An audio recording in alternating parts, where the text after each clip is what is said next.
Hello there. I am Janilyn Hagulino Rendaje.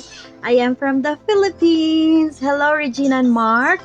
Thank you for your program. I used your V2 and your quick facts, and I finished all your uh, Q bank in your V2, and I passed your CAT exam. And I told myself I am ready to take the NCLEX. I took my NCLEX last March 1, and I found out that I passed in March 4. I was very happy, and I am very thankful for your program, Regina and Mark.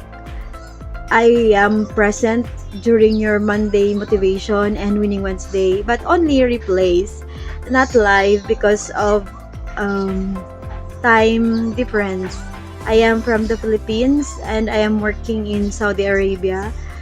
I passed my NCLEX RN last March 1 with your program. V2 really helped me a lot, including quick facts.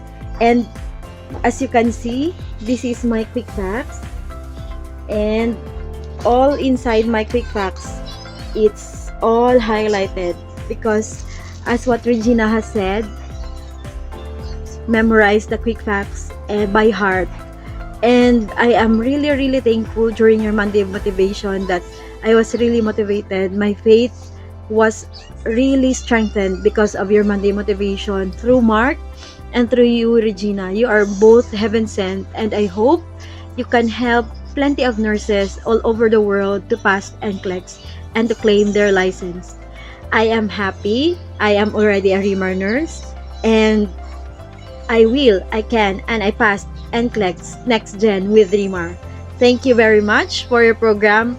Bye! Thank you!